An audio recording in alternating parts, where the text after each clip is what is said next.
Hello friends, आप सभी भावी शिक्षक भाई बहन को शिक्षा जगत में Agasta Surya bright study YouTube channel पर स्वागत है। फ्रेंड्स, आज इस वीडियो में हम पर्यावरण अध्ययन के इंपॉर्टेंट क्वेश्चन का प्रैक्टिस करेंगे, जो कि आपके आगामी सीटेट परीक्षा 2021 के लिए बहुत ही महत्वपूर्ण क्वेश्चन कलेक्शन है। गाइज, आप सभी से छोटी सी रिक्वेस्ट है कि वीडियो को लाइक करें और अपने दोस्तों में वीडियो को ज़्यादा से ज़्यादा शेयर करें और अपना फीडबैक कमेंट बॉक्स में अवश्य दें। और जो भी नए साथी जुड़ रहे हैं, प्लीज़ चैनल को सब्सक्राइब करके ऑल नोटिफिकेशन को ऑन कर दें, क्योंकि इस चैनल के माध्यम से हम रेगुलर शिक्षक भर्ती परीक्षा की तैयारी करा रहे हैं। और गाइज, यदि आप मैथ्स पेडागोजी या किसी भी सब्जेक्ट के पेडागोजी को पढ़ना चाहते हैं तो वीडियो का डिस्क्रिप्शन में उन वीडियो का लिंक पड़ा हुआ है, आप वहां से जाके वीडियो को देख सकते हैं। तो गाइज, आज का सेशन स्टार्ट करते हैं। गाइज, फर्स्ट क्वेश्चन है ईवीएस संक्षेपण, अर्थात ईवीएस को संक्षेप में हम क्या कहते हैं, क्या अर्थ होता है। एनवायरमेंटल स्किल्स फर्स्ट ऑप्शन कह रहा है, सेकंड ऑप्शन कह रहा है एनवायरमेंटल साइंस, और थर्ड ऑप्शन कह रहा है एनवायरमेंटल सोर्सेस, और फोर्थ ऑप्शन है एनवायरमेंटल स्टडीज। तो यहाँ पर ईवीएस अर्थात ईवीएस का फुल फॉर्म क्या होगा, हमें ये बताना है। ओके गाइज, तो यहाँ पर करेक्ट ऑप्शन हमारा क्या होगा, यहाँ पर करेक्ट ऑप्शन नंबर 4 हो जाएगा guys, environmental studies. Environmental studies पर्यावरण अध्ययन ईवीएस का संक्षिप्त रूप है। तो ऑप्शन नंबर 4 यहाँ पर करेक्ट ऑप्शन हो जाएगा। ओके गाइज, नेक्स्ट क्वेश्चन देखते हैं गाइज। निम्नलिखित में से कौन सा प्राथमिक स्तर पर पर्यावरण अध्ययन के शिक्षण का उद्देश्य नहीं है, अर्थात प्राथमिक स्तर पर पर्यावरण शिक्षण का उद्देश्य क्या नहीं है, हमें यह बताना है। फर्स्ट पॉइंट कह रहा है कक्षा कक्ष में होने वाले अधिगम को विद्यालय के बाहर की दुनिया के साथ जोड़ना। बिल्कुल ये उद्देश्य होता है गाइस, शिक्षण का ये मुख्य उद्देश्य होता है कि जो कक्षा कक्ष में अधिगम हो रहा है उसको बच्चे के जीवन से जोड़ा जाए, बच्चे के बाहरी जीवन से जोड़ा जाए। तो फर्स्ट पॉइंट तो बिल्कुल होगा, क्योंकि यहाँ पर नहीं, कौन सा नहीं है, उद्देश्य नहीं है। तो ये ऑप्शन तो हमारा बिल्कुल करेक्ट ऑप्शन है बच्चों के लिए और अधिगम के लिए, तो ये ऑप्शन तो इनकरेक्ट हो जाएगा। सेकंड पॉइंट क्या कह रहा है गाइज, शिक्षक कक्षा कक्ष में कड़े अनुशासन को सुनिश्चित करें। बिल्कुल यहाँ पर कड़े अनुशासन को सुनिश्चित करें, ये नहीं होना चाहिए हमारे यहाँ पर। और अभी ऑप्शन देखते हैं, लेकिन जहाँ तक उम्मीद है कि ऑप्शन सेकंड ही करेक्ट ऑप्शन हो जाएगा। और थर्ड पॉइंट क्या कह रहा है, बच्चों को प्रश्न पूछने के लिए अवश्य प्रेरित करें। बिल्कुल करेक्ट पॉइंट है गाइज, ये भी बच्चों के लिए इंपॉर्टेंट है, शिक्षण अधिगम में इन सभी पॉइंट को जरूरी है। तो यहाँ पर थर्ड पॉइंट भी हमारा करेक्ट पॉइंट है बच्चों के लिए, तो ऐसा भी नहीं होना चाहिए, क्योंकि यहाँ पर नहीं है, उद्देश्य नहीं है, तो थर्ड पॉइंट भी नहीं होगा। बच्चों को अपने निकटतम परिवेश से परिचय प्राप्त करने के लिए अवश्य प्रेरित करना चाहिए। बिल्कुल ये भी उसके इन्वायरमेंटल जो उसका परिवेश है उसमें परिचय होना चाहिए कि हम किस वातावरण में रह रहे हैं। तो ये भी पॉइंट सही है गाइज। तो यहाँ पर करेक्ट ऑप्शन नंबर सेकंड हो जाएगा। शिक्षण का उद्देश्य क्या नहीं है, तो उद्देश्य जो नहीं है वो है शिक्षक को कक्षा कक्ष में कड़े अनुशासन को सुनिश्चित करना। शिक्षक का ये उद्देश्य नहीं होना चाहिए गाइज कि कक्षा में कड़े अनुशासन प्रदर्शित करें, वहाँ पर बच्चों को हमें बच्चों के अनुसार पढ़ाना है। तो यहाँ पर करेक्ट ऑप्शन क्या होगा, ऑप्शन नंबर सेकंड यहाँ पर करेक्ट ऑप्शन हो जाएगा। नेक्स्ट क्वेश्चन देखते हैं गाइज। आंचल अपनी कक्षा 5 में पर्यावरण अध्ययन की कक्षा में अक्सर गहन जांच पड़ताल वाले कल्पनात्मक प्रश्न पूछती हैं। उसके द्वारा इस प्रकार करने का उद्देश्य क्या है। फर्स्ट ऑप्शन है अवलोकन कौशल, सेकंड ऑप्शन है संवेगात्मक कौशल, थर्ड ऑप्शन है चिंतन कौशल, और फोर्थ ऑप्शन है बोलने संबंधी कौशल। तो यहाँ पर करेक्ट ऑप्शन क्या हो जाएगा गाइज, क्योंकि यहाँ पर गाइज कक्षा 5 के विद्यार्थियों को किस आधार पर जांच पड़ताल और कल्पनात्मक प्रश्न पूछती है, अर्थात वहाँ पर अवलोकन तो कराती नहीं है, संवेगात्मक भी नहीं, चिंतन कौशल। बिल्कुल यहाँ पर करेक्ट ऑप्शन नंबर थर्ड हो जाएगा। बच्चों के अंदर कौन से कौशल को विकसित करना चाह रही हैं आंचल, तो वो कौशल है चिंतन कौशल, क्योंकि यहाँ पर जांच पड़ताल, जब आप जांच पड़ताल करेंगे किसी भी क्वेश्चन का या किसी भी टॉपिक पर आप जांच पड़ताल करेंगे तो वहाँ पर और कल्पनात्मक प्रश्न पूछती हैं, जांच पड़ताल आधारित कल्पनात्मक प्रश्न। तो ऐसे में बच्चे के अंदर चिंतन कौशल विकसित होगा। कौन सा कौशल विकसित होगा, तो चिंतन कौशल विकसित होगा। यहाँ पर करेक्ट ऑप्शन नंबर थर्ड हो जाएगा। गाइज, क्वेश्चन बहुत ही इंपॉर्टेंट है, आप लोग ध्यान रखिएगा, एग्जाम में आ सकते हैं। ओके, नेक्स्ट क्वेश्चन देखते हैं गाइज। कक्षा 3 के शिक्षार्थियों को हमारे दोस्त पक्षी प्रकरण पढ़ाते समय नलिनी नीचे दी गई पद्धति का प्रयोग करती है। फर्स्ट पॉइंट क्या कह रहा है, पक्षियों पर आधारित वृत्त चित्र दिखाना, अर्थात पक्षियों का एक चक्र बना के दिखाना। सेकंड ऑप्शन है विभिन्न पक्षियों की तस्वीरें वाले चार्ट का प्रयोग करना और संक्षेप में उनका वर्णन करना। और सी पॉइंट कह रहा है शिक्षार्थियों को नज़दीक के पार्क में ले जाना और उनके पक्षियों को ध्यान से देखने के लिए कहना। तो यहाँ नलिनी किस प्रयोजन के लिए सीखने के विभिन्न उपागमों का प्रयोग कर रही है।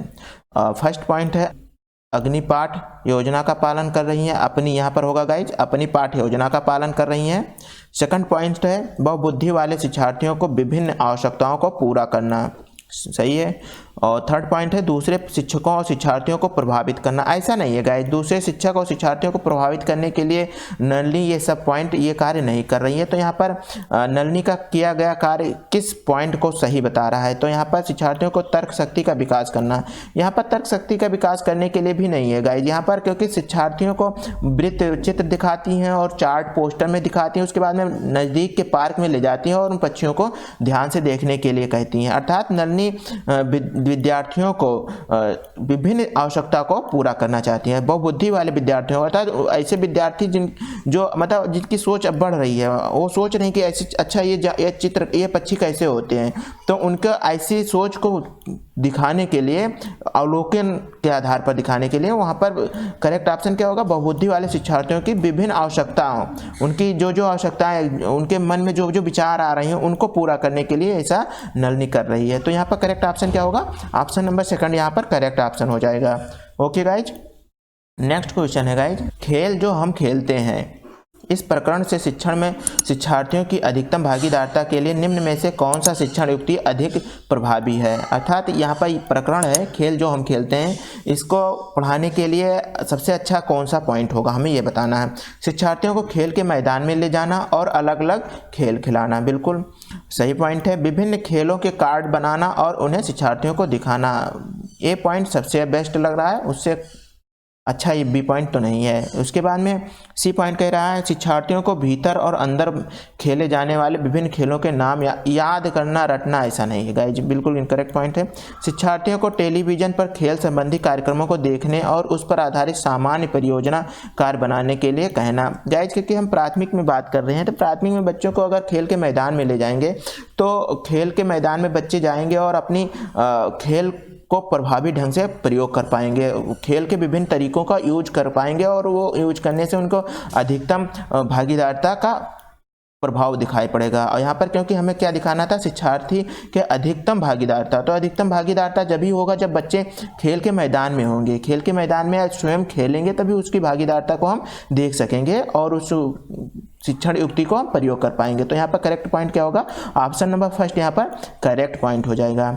ओके गाइज, नेक्स्ट क्वेश्चन है गाइज, निम्न में से कौन सा पर्यावरण की कक्षा में रूपात्मक आकलन, अर्थात यहाँ पर रूपात्मक का क्या मतलब होता है गाइज, रचनात्मक आकलन का समुचित कार्य नहीं है। अर्थात रचनात्मक आकलन का समुचित उचित कार्य नहीं है, हमें यह बताना है। फर्स्ट पॉइंट कह रहा है पाठ में दी गई महत्वपूर्ण शब्दावली की परिभाषा व्याख्या करना, ठीक है। सेकंड पॉइंट कह रहा है दिए गए प्रयोगात्मक क्रियाकलापों को पूरा करना और अपनी अवधारणाओं को दर्ज करना।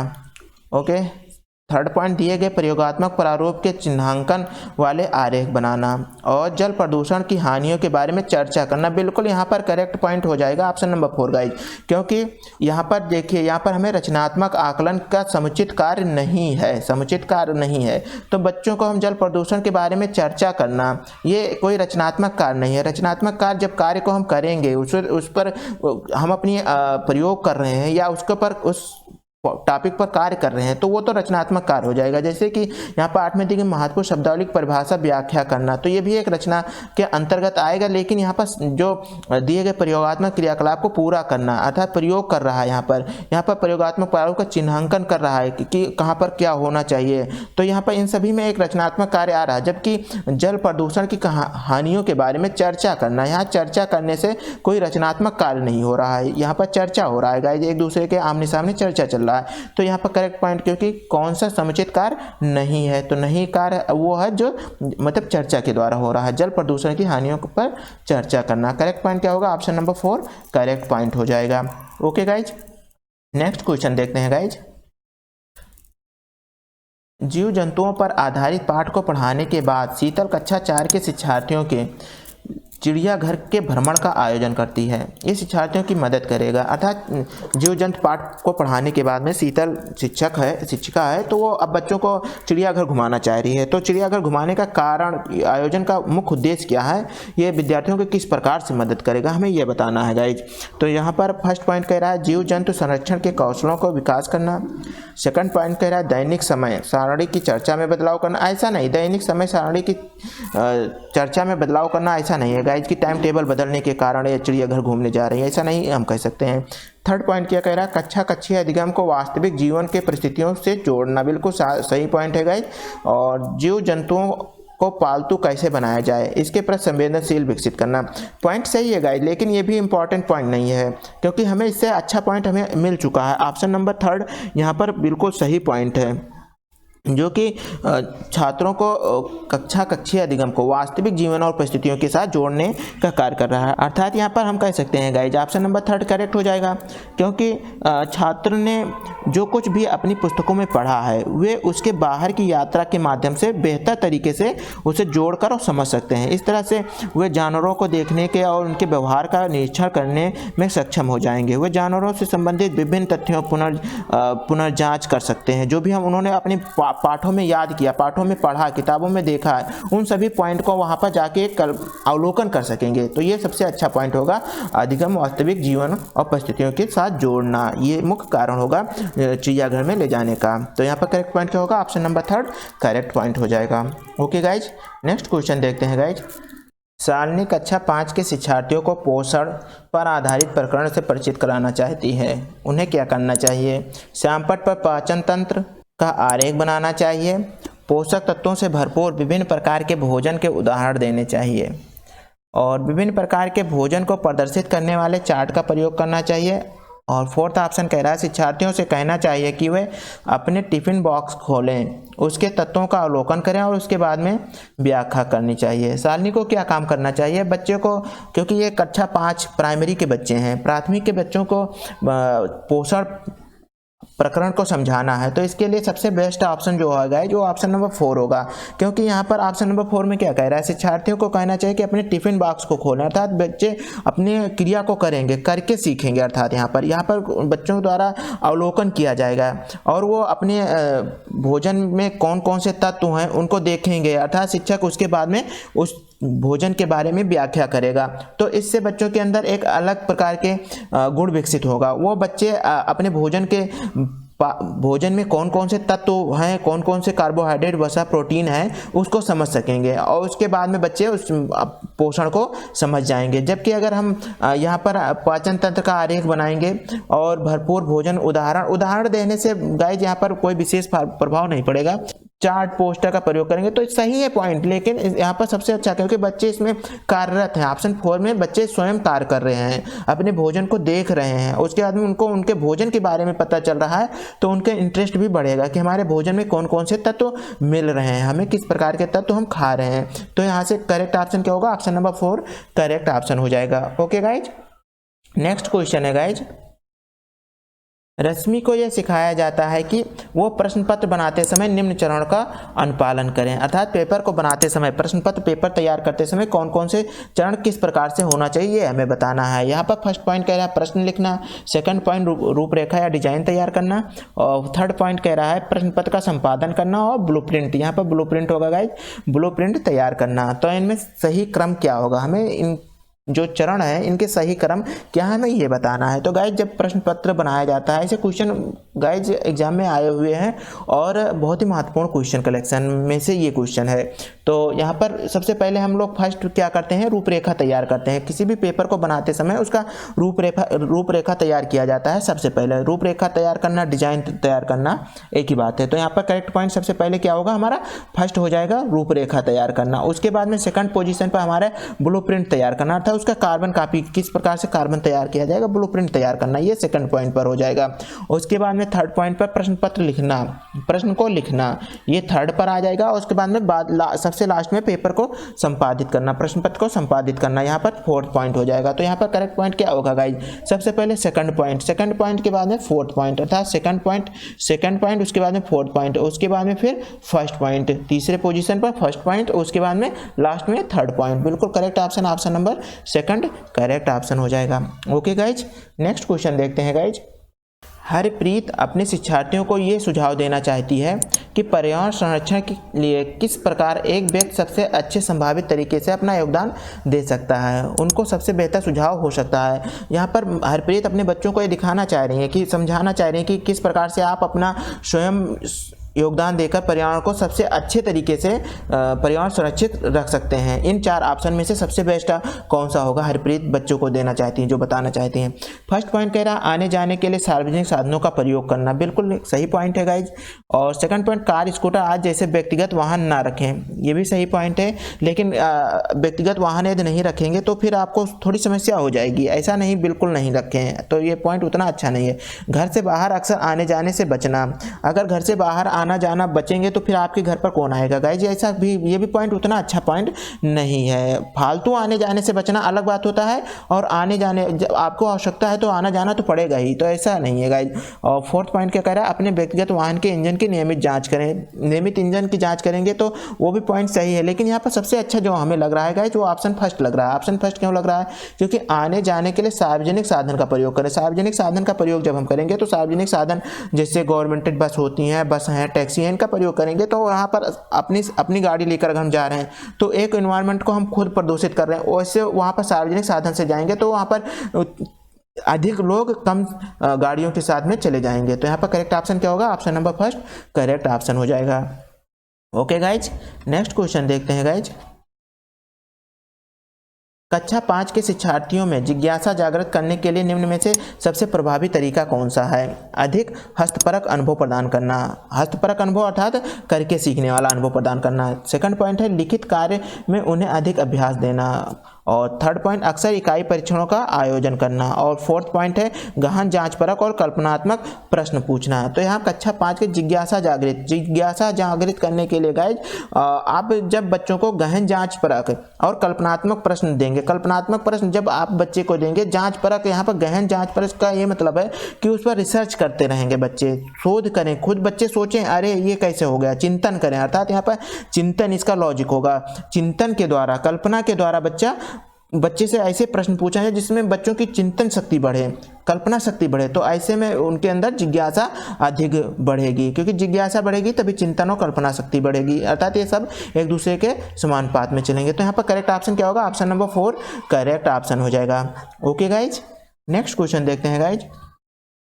यदि 1 महीने के लिए बिजली ना हो तो हमारे जीवन किस प्रकार प्रभावित होगा। इस प्रश्न को पूछने का उद्देश्य क्या है। समुचित तरीके से बिजली का प्रयोग करने के लिए प्रति शिक्षार्थियों को संवेदनशील बनाना, ऐसा नहीं है गाइज। समुचित तरीके से बिजली का प्रयोग करने के लिए संवेदनशील बनाना ये कोई उद्देश्य नहीं है। बिजली के स्रोतों के बारे में शिक्षार्थियों का आकलन करना, ये भी कोई उतना इंपॉर्टेंट पॉइंट नहीं है। शिक्षार्थियों के कल्पना और चिंतन कौशल का विकास करना बिल्कुल करेक्ट पॉइंट होगा, ऑप्शन नंबर 3 यहाँ पर करेक्ट हो जाएगा। क्योंकि गाइज यदि 1 महीने आपके घर में बिजली ना रहे तो आपका जीवन कैसे, किस प्रकार से प्रभावित होगा। तो बच्चे इस क्वेश्चन को सुनेंगे, सुनने के बाद में क्या होगा, लाइट नहीं है, फिर अब हम क्या करेंगे। बच्चे कोई कहेगा हम कैसे खेलेंगे, कोई कहेंगे हम कैसे पढ़ेंगे, कोई कहेगा कैसे हम टीवी देखेंगे। तो इस प्रकार से बच्चों के अंदर क्या कल्पना शक्ति, चिंतन पर कौशल का विकास होगा। तो यहाँ पर करेक्ट ऑप्शन क्या होगा, ऑप्शन नंबर 3 करेक्ट ऑप्शन हो जाएगा। ओके गाइज, नेक्स्ट क्वेश्चन देखते हैं गाइज। कक्षा 5 के पर्यावरण अध्ययन की पाठ्य पुस्तक के एक पाठ में सर्वेक्षण और लेखन पर एक भाग का मुख्य उद्देश्य क्या है। मुख्य उद्देश्य क्या है, अर्थात यहाँ सर्वेक्षण और लेखन का मुख्य उद्देश्य क्या होता है, हमें यह बताना है। कक्षा 5 के पर्यावरण अध्ययन में एक पाठ है, तो यहाँ पर करेक्ट ऑप्शन क्या होगा। फर्स्ट ऑप्शन क्या कह रहा है, शिक्षार्थियों की सामान्य जानकारी का आकलन करना। सेकंड पॉइंट का है शिक्षार्थियों को अवसर उपलब्ध कराना कि वे चीज़ों को खोजें और सीखें। और थर्ड ऑप्शन है विषय की आधारभूत अवधारणाओं को सीखने में शिक्षार्थियों की मदद करना। और फोर्थ पॉइंट है शिक्षार्थियों के व्यवहारिक कौशलों में सुधार करना। तो यहाँ पर करेक्ट ऑप्शन क्या होगा, क्योंकि गाइज यहाँ पर शिक्षार्थियों को अवसर उपलब्ध कराना कि वे चीज़ें को कैसे खोजें और कैसे सीखें।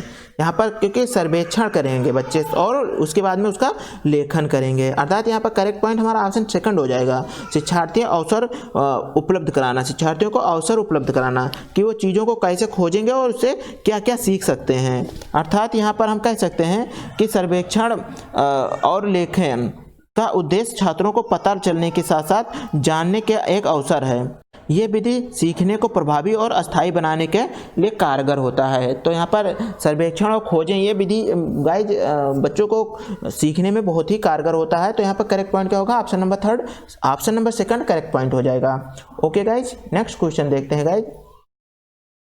वृक्ष संरक्षण की अवधारणा के बारे में शिक्षार्थियों को संवेदनशील बनाने के लिए गुंजन निम्नलिखित क्रियाकलापों का आयोजन करती है। यहाँ पर वृक्ष संरक्षण करना चाह रही है गुंजन, तो निम्न कार्यक्रम बनाती है। तो उसके इन कार्यक्रम को हम देखते हैं। फर्स्ट पॉइंट क्या कह रहा है? प्रत्येक शिक्षार्थी को इस बात के लिए प्रोत्साहित करना कि वे एक एक वृक्ष को अपनाएं और उसकी देखभाल करें। बिल्कुल सही है, वृक्ष संरक्षण के लिए बिल्कुल बहुत ही अच्छा पॉइंट है। सेकंड पॉइंट कह रहा है वन संरक्षण पर वाद विवाद प्रतियोगिता का आयोजन करना। ओके, और थर्ड पॉइंट कह रहा है वृक्षों पर आधारित पोस्टर निर्माण संबंधी प्रतियोगिता का आयोजन करना। ओके, और फोर्थ पॉइंट है शिक्षार्थियों को कटी लकड़ी के भंडार दिखाना वंचित उद्देश्यों को प्राप्त करने में। ओके, यहाँ ऊपर दी गई गतिविधियों में से कौन सा सबसे कम प्रभावी है? सबसे कम प्रभावी गतिविधि कौन सी है हमें यह बताना है वृक्ष संरक्षण के लिए। तो यहाँ पर सबसे कम प्रभावी कौन सा ऑप्शन हो रहा है गाइज? यहाँ पर शिक्षार्थियों को कटी लकड़ियों के भंडार दिखाना वांछित उद्देश्यों को प्राप्त करने में, मतलब लोग अपने उद्देश्य को प्राप्त करने के लिए जो लकड़ी का कटी हुई लकड़ी का खंड दिखा रहे हैं अर्थात एक लकड़ी का ब्लॉक दिखा रहे हैं, बच्चों को अवलोकन करा रहे हैं। तो ये उतना पर्यावरण संरक्षण के लिए एक उतना इम्पोर्टेंट नहीं हो पा रहा है जितना इम्पोर्टेंट प्रत्येक शिक्षार्थियों को बच्चे के लिए प्रोत्साहित करना। बिल्कुल सही बात है। प्रतियोगिता वाद विवाद कराना ये भी इम्पोर्टेंट है वृक्ष संरक्षण के लिए। पोस्टर दिखाना, तो यहाँ पर जो कम इम्पोर्टेंट पॉइंट है वो ऑप्शन डी है, पॉइंट डी है। और पॉइंट डी अर्थात ऑप्शन नंबर 4 यहाँ पर करेक्ट ऑप्शन होगा। कौन सा कम प्रभावी है? तो कम प्रभावी पॉइंट जो है वो डी है, और डी किस में है? 4 में है। तो ऑप्शन 4 यहाँ पर करेक्ट ऑप्शन हो जाएगा।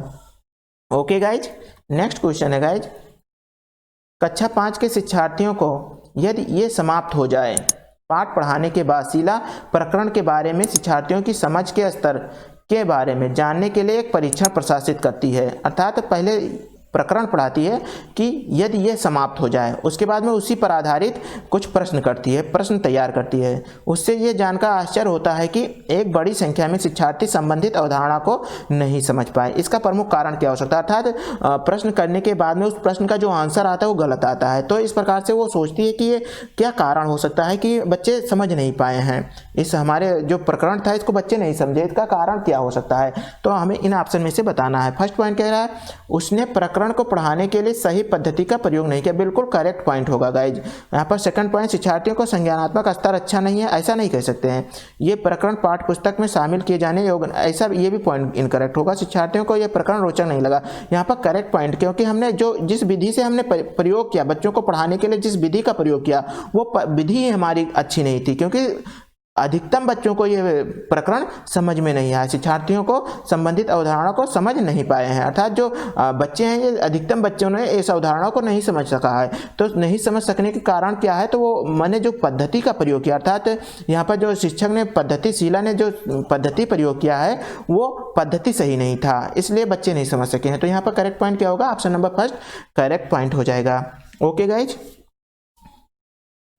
वीडियो सेशन कैसा लगा है प्लीज़ कमेंट करके अपना फीडबैक अवश्य दें। वीडियो को लाइक करें और अपने दोस्तों में वीडियो को ज़्यादा से ज़्यादा शेयर करें। Okay, thank you very much.